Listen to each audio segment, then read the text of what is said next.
So guys, this is our first harvest. Hey, mommy, I know harvest is quite here so soon. Welcome to our channel. This is our first harvest. So this is our, what is it called? Ginger. This is our ginger.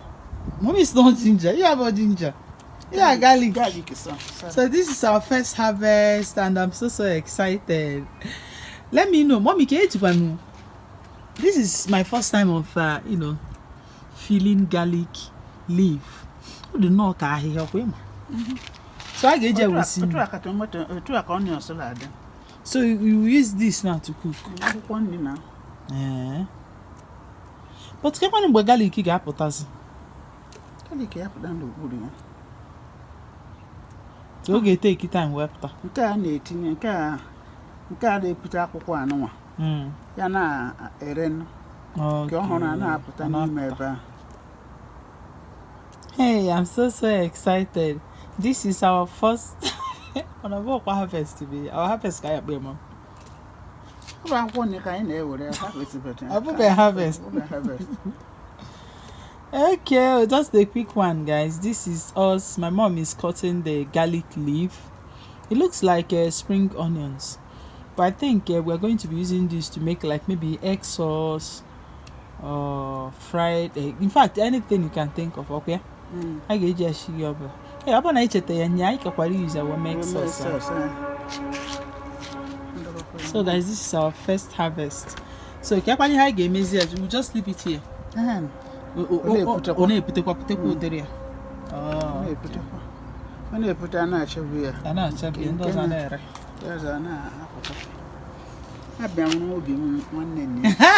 is that, Rubia? It's never Megan. Wonder by you. Hey, when I say I chance, I have 18 million. We cannot tomorrow. But maybe okay, because I was also can transplant that okra, mommy. This okra can survive. You're so pecker. But mommy, I'm asking me be eh?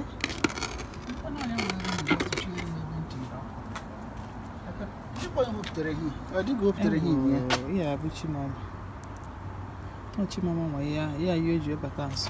Imagine, Megan. The good African woman, flower.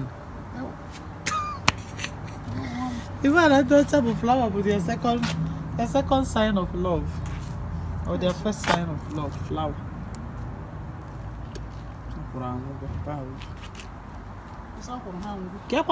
Let me use the corn and console myself because all the corn we have here, most of them is doing well. But look at this one, and this one, and this one. So over here, as you can see, look at how this one is doing pretty well, and I love that it's growing well. Look at this tomatoes over there, it's growing well, but this one is still growing well, but I feel like it has something that is eating. You see, it's changing color. If you remember, this thing happens to me last year. Yeah.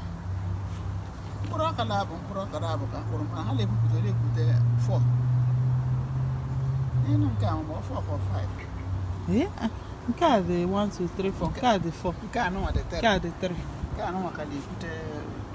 But if you like, if you watch it, you corn now, but I direct. If you call it, but I watch and I transplant for you. Yeah, I carry go 2 weeks. Yeah, I carry go 2 weeks, but I can make what you to more month. But this one gives me hope. You see this one? I'm so happy. Anyway, yeah, like I said, this video is not intended to be long. You're not seeing my face. Only Elder Mrs. Elder Mrs. This is our garden. Yes. It's very, very rich. I can see the richness. We are happy.